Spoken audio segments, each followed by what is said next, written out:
For advertisement, call 8125893028. Our Gmail maxtvtelugu@gmail.com. నమస్కారం. Max TV భక్తి ఛానల్కి స్వాగతం. ఈ నెల 25వ తారీఖు నుంచి గజలక్ష్మి రాజయోగం అనేది 6 రోజుల పాటు ఉంటుంది. మరి ఈ గజలక్ష్మి రాజయోగం అనేది ఏ రాశుల వారికి కలిసి వస్తుంది అనే విషయాన్ని మనకు తెలియజేయడానికి స్టూడియోలో ఉన్నారు ప్రముఖ జ్యోతిష్య వాస్తు పండితులు మరియు పంచాంగకర్త బ్రహ్మశ్రీ డాక్టర్ నాయకంటి మల్లికార్జున శర్మ గారు ప్రస్తుతం స్టూడియోలో ఉన్నారు. మరి వారిని అడిగి మరిన్ని విషయాలు తెలుసుకుందాం. నమస్కారం గురుగారు. నమస్కారం. గురుగారు, ఈ నెల 25వ తారీఖు నుంచి గజలక్ష్మి రాజయోగం అనేది ఏర్పడబోతుంది. మరి ఈ యోగం అనేది ఏ రాశుల వారికి కలిసి వస్తుంది? తప్పకుండా అమ్మా. ఓం శ్రీ గురుభ్యో నమః. గజలక్ష్మి రాజయోగం అంటే ఏమిటంటే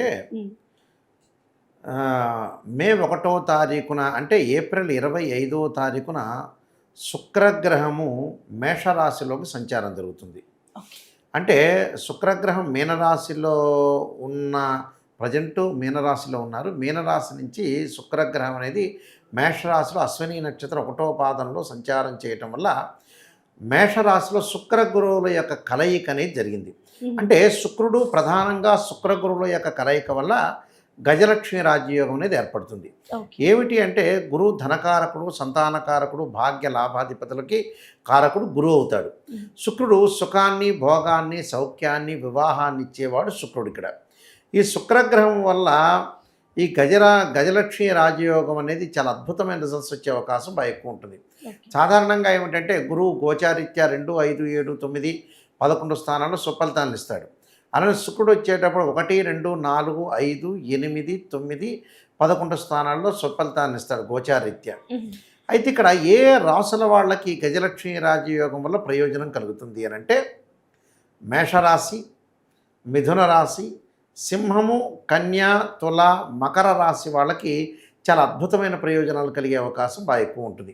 అంటే 6 రోజుల పాటు యోగం అనేది ఉంటుంది. అంటే ఏప్రిల్ 25 నుంచి మే 1వ తారీఖు వరకు కూడా మధ్యాహ్నం 1 గంట వరకు కూడా 6 రోజుల పాటు గజలక్ష్మి రాజయోగం వల్ల చాలా మంచి ఫలితాలు జరిగే అవకాశం ఖచ్చితంగా ఉంటుంది. ముందుగా మనం మేషరాశి వాళ్ళని చూసుకునేటట్టయితే ఆర్థిక స్థితిగతులు అనుకూలంగా ఉండే అవకాశం ఖచ్చితంగా ఉంటుంది. అలానే అభివృద్ధి, డెవలప్మెంటు, ఆదాయ మార్గాలకి బాగా అనుకూలమైన పరిస్థితులు ఏర్పడే అవకాశాలు ఎక్కువగా ఉంటాయి. అంటే మేషరాశి వాళ్ళకి శుక్రగ్రహం ఫలితం వల్ల వివాహాలు కావటం, ఆర్థిక పరంగా భాగస్వామ్య వ్యాపారం అనేది బాగా కలిసి వచ్చే అవకాశం ఉంటుంది. అంటే డెవలప్మెంట్ కూడా జరిగే అవకాశాలు ఎక్కువగా ఉంటాయి. అలానే మిథున రాశి వాళ్ళకు వచ్చేటప్పటికల్లా ఏకాదశ స్థానంలో శుక్రగురువుల యొక్క కలయిక వల్ల వివాహం కాని స్త్రీ పురుషులకు వివాహాలు జరగటం, సంతానం కలిగే అవకాశం ఉంటుంది. ఆర్థిక పరంగా ఆదాయం బాగా పెరగటం, అలానే రాజయోగం బాగా కలిసి వచ్చే అవకాశం ఉంటుంది. విద్యార్థులకు కూడా అనుకూలమైన కాలం. వాళ్ళు ఏదైతే విద్యార్థులు మంచి విశ్వవిద్యాలయంలో సీటు కోరుకుంటారో అలాంటి మంచి విశ్వవిద్యాలయంలో సీట్ రావటం ఒకటి. అంటే డెవలప్మెంట్ అంటే ఉద్యోగపరంగా కానీ, వ్యాపారపరంగా కానీ, భాగస్వామ్య వ్యాపారంగా కానీ, దూర ప్రయాణాలు చేయటం కానీ, విదేశాలకు వెళ్ళే అవకాశాలు ఎక్కువగా ఉంటాయి మిథున రాశి వాళ్ళకి. అలానే సింహరాశి వాళ్ళకి వచ్చేటప్పటికల్లా వీళ్ళకు కూడా మంచి అనుకూలమైన ఫలితాలు జరుగుతాయి. అంటే దానికి కారణం ఏంటంటే దశమ స్థానంలో ఇక్కడ శుక్రగురువుల యొక్క కలయిక.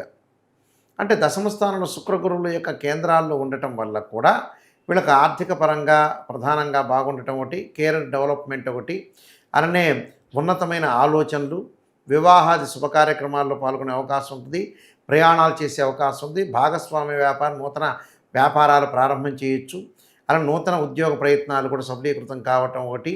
అంటే అన్ని రంగాల వాళ్ళందరికీ కూడా సర్వకార్య విజయాన్ని లభించే అవకాశం ఖచ్చితంగా ఉంటుంది. దానితో పాటు కన్యారాశి వాళ్ళకి అష్టమ స్థానంలో శుక్రగురువుల యొక్క కలయిక. అంటే అష్టమంలో శుక్రుడు మంచివాడే, అంటే వివాహాన్ని జరిపిస్తాడు, ఆర్థిక పరంగా ఆదాయాన్ని, సుఖాన్ని, భోగాన్ని, సౌఖ్యాన్ని ఇస్తాడు, సంతోషాన్ని. అలానే విందులు వినోదాల్లో పాల్గొనే అవకాశం, తీర్థయాత్రలకు వెళ్ళే అవకాశాలు బాగా ఎక్కువ ఉంటాయి. అంటే ఆర్థిక పరంగా అద్భుతమైన రిజల్ట్స్ వచ్చే అవకాశం అనేది ఖచ్చితంగా ఉంటుంది. అంటే శుక్రుడు 8వ స్థానంలో మంచి చేస్తాడు. అంటే వివాహం కానీ స్త్రీ పురుషులందరూ కూడా వివాహాలు చేయటం ఒకటి, కొంత తన గొప్పతనాన్ని చాటుకునే అవకాశం ఉండటం ఒకటి, ఆ లిటిగేషన్స్ నుంచి బయటపడే అవకాశాలు ఎక్కువగా ఉంటాయి. అంటే ఈ శుక్రుడు యొక్క బలం వల్ల చాలా మంచి ఫలితాలు జరిగే అవకాశం ఎక్కువగా ఉంటుంది. అలానే తులారాశి తులారాశి వాళ్ళకు వచ్చేటప్పుడు సప్తమ స్థానంలో శుక్ర గురువుల యొక్క కలయిక. అంటే సప్తమ స్థానంలో శుక్ర గురువుల యొక్క కలయిక వల్ల ప్రధానంగా గతంలో ఏదైతే డబ్బు పెండింగ్ ఉందో ఆ డబ్బు వచ్చే అవకాశం ఉంటుంది. ఆకస్మికంగా ధనలాభం, భాగస్వామి వ్యాపారం బాగా కలిసి రావటం, స్థానచలనం జరగటం, ఉద్యోగస్తులకు ప్రమోషన్లు, స్నేహభావంతో ఉండే అవకాశం బాగా ఎక్కువ ఉంటుంది ప్రజలతోటి. అలానే బంధువులతోటి కూడా అనుకూలంగా ఉండే అవకాశాలు, అలానే తీర్థయాత్రలు, పుణ్యక్షేత్రాలు ఇలాంటి క్షేత్రాలను దర్శనం చేసే అవకాశాలు కూడా బాగా ఎక్కువగా ఉంటాయి. కాబట్టి కన్యా ఇక్కడ నేను చెప్పిన తులారాశి వాళ్ళకు కూడా అనుకూలమైన ఫలితాలు ఉంటాయి. మకర రాశి వాళ్ళ దగ్గరికి వస్తే మనకి మకరం, కుంభం, మీనం, మేషం అంటే 4వ స్థానంలో శుక్రుడి యొక్క ఫలితం, 4వ స్థానం గురువు యొక్క ఫలితం వల్ల ఉన్నట్టుండి ఆదాయం అనేది బాగా పెరుగుతుంది. అంటే గతం కంటే కూడా ఇప్పుడు ఈ 6 రోజుల్లో మెరుగైన ఫలితాలు ఉండటం, ఉద్యోగాలకు అప్లై చేసుకోవచ్చు, నూతన వ్యాపారాలు కూడా ప్రారంభం చేయొచ్చు. ఆ వ్యాపార పరంగా కూడా అందరితో మాట్లాడి ఆ సమవుజ్జిగా సమతుల్యంగా ప్రధానంగా ఉండి ముందుకెళ్ళటం వల్ల కూడా ఆర్థిక పరంగా ఆదాయం అనేది బాగా పెంపొందించుకునే అవకాశాలు బాగా ఎక్కువ ఉంటాయి. అంటే ఇది గజలక్ష్మి రాజయోగం అంటారు. గజలక్ష్మి రాజయోగం అంటే ఏంటంటే అమ్మవారి యొక్క అనుగ్రహం కలగటం అనేది ఒకటి ఉంటుంది. అంటే నేను చెప్పినట్టుగా మేషరాశి వాళ్ళకి కానీ, మిథున రాశి వాళ్ళకి కానీ, సింహం, కన్యా, తుల, మకర రాశి వాళ్ళకి చాలా అద్భుతమైన ఆర్థిక పరంగా కానీ, అలానే ప్రయాణాలు చేయటం, విద్య, స్త్రీలకి నూతన ఆలోచనలు రావటం, ధనాన్ని సంపాదించే ఆలోచనలు కలగటం ఒకటి, దాంతో బంగారు ఆభరణాలు కొనుగోలు చేసే అవకాశం ఉంటుంది, అలానే వస్తువులు కొనుగోలు చేసే అవకాశం ఉంది. స్థిరత్వం అనేది ఎక్కువగా ఉంటుంది. స్థిరమైన ఆలోచనలు, నూతన ఆలోచనలు పందాలో వెళ్ళే అవకాశాలు బాగా ఎక్కువగా ఉంటాయి. అంటే గజలక్ష్మి రాజయోగం వల్ల లక్ష్మీదేవి అనుగ్రహం అనేది మెండుగా ఉంటుంది. అంటే గురుగారు ఈ టైంలో ఈ 7 రాశుల వారు ఏమైనా దాన ధర్మాలు చేయొచ్చు అంటారా?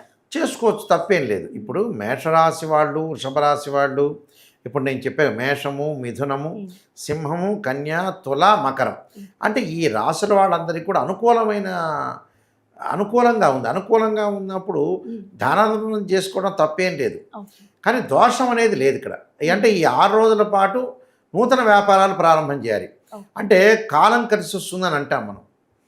అంటే కాలం కలిసి వస్తుంది, కాలానికి అనుగుణంగా మనకి ఏదైతే గ్రహస్థితి అనేది అనుకూలంగా ఉంటుంది. కాబట్టి శుక్రుడి యొక్క సంచారం, మేషరాశిలో సంచారం చేయటం, శుక్ర గురువుల యొక్క కలయిక కూడా మంచిది. అంటే ఈ 2 శుభగ్రహాలు కాబట్టి ఈ 2 శుభగ్రహాలు కూడా గురువు మిత్రక్షేత్రంలో ఉండటం, 2 గ్రహాల యొక్క కలయిక వల్ల అనుకూలమైన ఫలితాలు ఎక్కువగా ఉంటాయి. అంటే విదేశీయానం, ఆర్థిక పరంగా ప్రయోజనాలు, అలానే స్థితి గతి మారటం ఒకటి, ఆనందంగా జీవించటం ఒకటి, సుఖంగా సంతోషంగా ఉండటం, వివాహం కాని స్త్రీ పురుషులకు వివాహాలు జరగటం, అంటే ఇలాంటివన్నీ కూడా శుభ కార్యక్రమాల్లో పాల్గొనే అవకాశం, బంగారు ఆభరణాలు కొనుగోలు చేసే అవకాశాలు కూడా బాగా ఎక్కువ ఉంటాయి.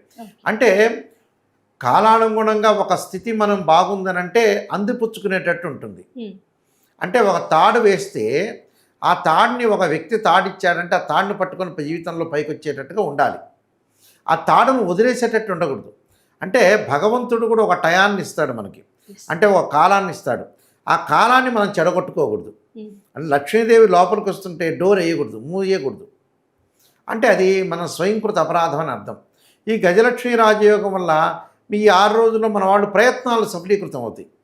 అంటే ఈ రాశి వాళ్ళు ప్రయత్నాలు సఫలీకృతం అవుతాయి కాబట్టి ఈ ప్రయత్నాలు వాళ్ళు సఫలీకృతం చేసుకోవడానికి ప్రత్యేకంగా లక్ష్మీదేవి యొక్క ఆరాధన కూడా చేసుకోవచ్చు. అంటే ఓం యక్షాయ కుబేరాయ వైశ్రవణాయ ధనధాన్యాధిపతే ధనం ధాన్యం సమృద్ధిమే దేహిమే దాపై స్వాహ అనే ఈ మంత్రాన్ని 6 రోజుల పాటు చదవటం మంచిది. మహాదేవే చే విష్ణుపత్ని ధీమే తన్నో లక్ష్మి ప్రచోదయాత్ అనే మంత్రాన్ని కూడా, లక్ష్మీదేవి యొక్క మంత్రాన్ని కూడా చదవటం వల్ల కూడా వీళ్ళకి మంచి సుఫలితాలు జరిగే అవకాశం ఖచ్చితంగా ఉంటుంది. కాబట్టి వీళ్ళకి రాసుల వాళ్ళందరికీ కూడా గురు శుక్రుల యొక్క కలయిక వల్ల అన్నీ మంచి శుభం జరిగే అవకాశాలు, మెండుగా ఉండే అవకాశం ఖచ్చితంగా ఉంటుందమ్మా. ఓకే గురుగారు, గజలక్ష్మి రాజయోగం అంటే ఏంటి, ఏ రాసుల వారికి కలిసి వస్తుంది, ఈ రాసుల వారు కనుక ఎటువంటి మంత్రాన్ని పఠించాలో మాకు తెలియజేశారు. ధన్యవాదాలండి. నమస్కారం.